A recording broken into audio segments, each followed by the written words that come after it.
अस्सलाम वालेकुम जी। मैं हूं कामरान चौधरी और आप देख रहे हैं केमिस्ट्री विद कामरान चौधरी। तो बच्चों, प्रीवियस लेक्चर में हम लोगों ने आपकी क्लास 11 का जो चैप्टर नंबर 1 है उसकी कॉन्सेप्ट असेसमेंट एक्सरसाइज 1.1 को तो सॉल्व कर लिया था। आज के लेक्चर में हम लोग कॉन्सेप्ट असेसमेंट एक्सरसाइज 1.2 को सॉल्व करेंगे। अब जिन लोगों ने प्रीवियस लेक्चर नहीं देखा तो आप चैनल पे जाएं, प्लेलिस्ट सेक्शन में जाओगे, वहाँ पे प्लेलिस्ट मौजूद है, chemistry class 11 chapter number 1 concept assessment exercise 1.1। ठीक है, आगे मैंने मेंशन किया हुआ है जो सिंगल नेशनल करिकुलम है 2022-23 वाला, उसके अकॉर्डिंग जो आपकी बुक है फेडरल बोर्ड की, तो ये उसके लेक्चर्स हैं। ठीक है, सो देख लेते हैं आज का लेक्चर। हमारे आज के लेक्चर में हम लोग कॉन्सेप्ट असेसमेंट एक्सरसाइज 1.2 को सॉल्व करेंगे। सबसे पहले हम लोग स्टेटमेंट देख लेते हैं। स्टेटमेंट क्या है? Apply deductive reasoning on the trends in atomic radius along a period in periodic table. Periodic table में अलोंग ए पीरियड, पीरियड क्या होता है? जो हॉरिजॉन्टल रोज होती हैं, ठीक है, पीरियोडिक टेबल में उनको हम पीरियड्स बोलते हैं, जो 7 पीरियड्स हैं टोटल। अब वो कह रहा है कि एटॉमिक रेडियस जो है एक पीरियड में कैसे चेंज होता है, इस बारे में आपने एक्सप्लेन करना है डिडक्टिव रीजनिंग के साथ। ठीक है, तो ये तो थी स्टेटमेंट।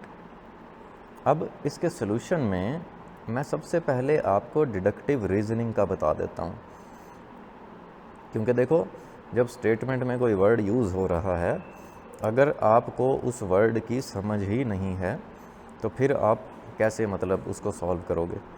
तो यहाँ पे एक ही वर्ड कंफ्यूजिंग है जो कि है डिडक्टिव रीजनिंग, जो कि आप शायद बहुत सारे बच्चे पहली दफ़ा सुन रहे होंगे ये वर्ड। ठीक है, क्योंकि हमारी जो 9th क्लास थी उसमें तो सिंपल बस हमसे पूछ लिया जाता था कि भाई ट्रेंड्स बता दो एटॉमिक रेडियस के in a period and in a group.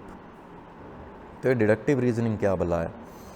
तो इसको ना मैं आपके सामने बिल्कुल ही आसान वर्डिंग में बता देता हूँ आपको कि डिडक्टिव रीजनिंग होती क्या है।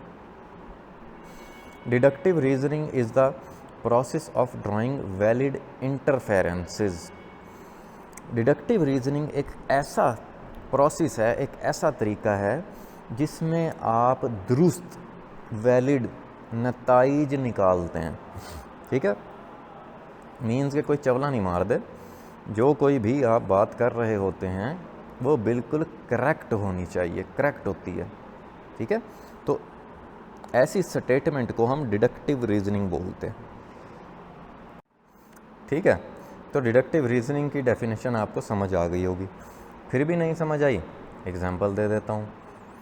फॉर एग्जाम्पल देखो, ऑल नंबर्स एंडिंग इन 0 और 5 आर डिविजिबल बाय 5। तमाम नंबर्स जिनके एंड पे 0 हो या 5 हो तो वो 5 से डिवाइड हो जाते हैं। अब देखो इसमें कोई चवली नहीं है, कोई मतलब इसमें झूठ नहीं है, ये एक सच बात है, मैथमेटिकली प्रूव्ड है। ठीक है, वैलिड इंटरफेरेंस है ये। तो जिन नंबर्स के एंड में 0 आए या 5 आए तो वो हमेशा क्या हो जाते हैं? 5 से डिवाइड हो जाते हैं। फॉर एग्जांपल देखो, नंबर है हमारे पास 5, 5 से डिवाइड हो जाता है। 10 नंबर है, देखो एंड पे 0 लगा हुआ है तो 10 भी 5 से डिवाइड हो जाता है।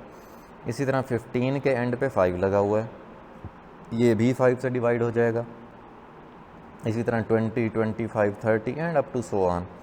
तो इस तरह जितने भी नंबर्स हैं ये जिनके एंड पे 0 या 5 आता है तो वो क्या हो जाते हैं? 5 से डिवाइड हो जाते हैं।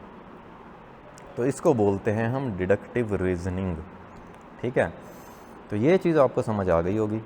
अब हम चलते हैं अपने जो हमारा कॉन्सेप्ट असेसमेंट एक्सरसाइज 1.2 है उसके सॉल्यूशन पे। ये जो मैंने आपको बताया अभी तक, ये जो पढ़ाया, ये आपके सिलेबस का पार्ट नहीं है, ये आपके क्वेश्चन के आंसर का पार्ट नहीं है, तो इसको आप मतलब क्वेश्चन के आंसर में नहीं लिखोगे, ठीक है। कदे यही लिखो कि मैं ਤੁਹਾਨੂੰ ਦੱਸਣਾ डिडक्टिव रीजनिंग होंगी की है, ठीक है। तो ये क्वेश्चन के आंसर में नहीं लिखनी है आपने, ये तो जस्ट आपको मैंने समझाने के लिए एक्सप्लेनेशन दी है। अब हम एक्चुअल सॉल्यूशन की तरफ आते हैं। देखो, एटॉमिक रेडियस जो होता है decreases along a period in the periodic table from left to right. Periodic table में जब आप मूव करते हो लेफ्ट टू राइट, खब्बे तो सज्जे मूव करते हो जदों तुसी, तो एलिमेंट्स का जो एटॉमिक रेडियस है, एटॉमिक साइज है, वो क्या होता है, डिक्रीज होता है, कम होता है, ठीक है। अच्छा, ऐसा क्यों होता है? ऐसा इसलिए होता है, this trend is due to increase in effective nuclear charge as the number of protons in the nucleus increases pulling the electrons closer to the nucleus. अच्छा, ऐसा क्यों होता है? क्योंकि जब आप लेफ़्ट टू राइट मूव कर रहे हो, एटॉमिक नंबर आपका इंक्रीज़ हो रहा है। एटॉमिक नंबर इंक्रीज़ होने का मतलब है न्यूक्लियस में नंबर ऑफ प्रोटॉन इंक्रीज़ हो रहे हैं, ठीक है। और नंबर ऑफ प्रोटॉन जब इंक्रीज़ हो रहे हैं तो शेल्स में इलेक्ट्रॉन्स भी इंक्रीज़ हो रहे हैं। प्रोटॉन पे होता है पॉजिटिव चार्ज, इलेक्ट्रॉन पे होता है नेगेटिव चार्ज, तो पॉजिटिव चार्जेस भी इंक्रीज़ हो रहे हैं, नेगेटिव चार्जेस भी इंक्रीज़ हो रहे हैं। उनके दरमियान जो अट्रैक्शन है वो भी क्या हो जाती है, इंक्रीज़ हो जाती है, जिसकी वजह से एटम जो है वो श्रिंक कर जाता है, ठीक है, सिकुड़ जाता है। क्यों? क्योंकि नंबर ऑफ शेल नहीं बढ़ रहा होता, सिर्फ वैलेंस शेल में जो नंबर ऑफ इलेक्ट्रॉन्स होते हैं वो बढ़ रहे होते हैं, और न्यूक्लियस में प्रोटॉन्स होते हैं वो बढ़ रहे होते हैं, ठीक हो गया। थर्ड पॉइंट क्या है, as electrons are added to the same energy level the shielding effect remains constant leading to a stronger attraction between the electrons and the nucleus. अभी जैसे मैंने आपको बताया कि एटॉमिक नंबर बढ़ने से नंबर ऑफ प्रोटॉन इंक्रीज़ हो रहे हैं, नंबर ऑफ इलेक्ट्रॉन भी इंक्रीज़ हो रहे हैं।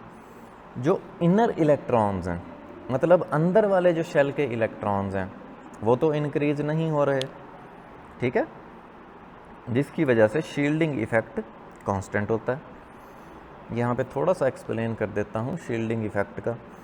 शील्डिंग इफ़ेक्ट क्या होता है, जो इनर इलेक्ट्रॉन्स होते हैं, इनर इलेक्ट्रॉन्स कौन से, आखिरी शेल को छोड़ के जो अंदर वाले शेल के इलेक्ट्रॉन्स होते हैं उनको हम इनर इलेक्ट्रॉन्स बोलते हैं। देखो, जब नंबर ऑफ शेल इंक्रीज़ ही नहीं हो रहा, ठीक है, तो सपोज़ एक एटम के, या अगर हम सेकंड या चलो थर्ड पीरियड की बात करते हैं, थर्ड पीरियड में जितने भी एलिमेंट्स हैं ना, उनके 3 शेल्स होंगे, ठीक है। थर्ड शेल में नंबर ऑफ इलेक्ट्रॉन्स बढ़ जाएंगे जैसे जैसे आप लेफ़्ट टू राइट मूव करोगे, ठीक है। जो अंदर वाले शेल्स हैं, जो 2 शेल्स हैं अंदर वाले, उनमें मौजूद जो इलेक्ट्रॉन्स हैं उनको हम इनर इलेक्ट्रॉन्स बोल रहे हैं। वो इलेक्ट्रॉन्स बाहर वाले इलेक्ट्रॉन्स को क्या करते हैं, रिपेल करते हैं, इसको बोलते हैं हम शील्डिंग इफ़ेक्ट, ठीक है। तो जब इनर इलेक्ट्रॉन्स इंक्रीज़ ही नहीं हो रहे, नंबर ऑफ शेल ही नहीं इंक्रीज़ हो रहा, तो हम कहेंगे कि शील्डिंग इफ़ेक्ट कांस्टेंट है।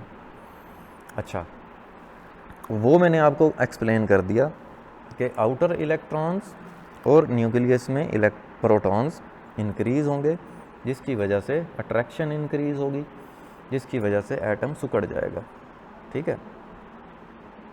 Therefore, atoms become smaller in size across a period in the periodic table.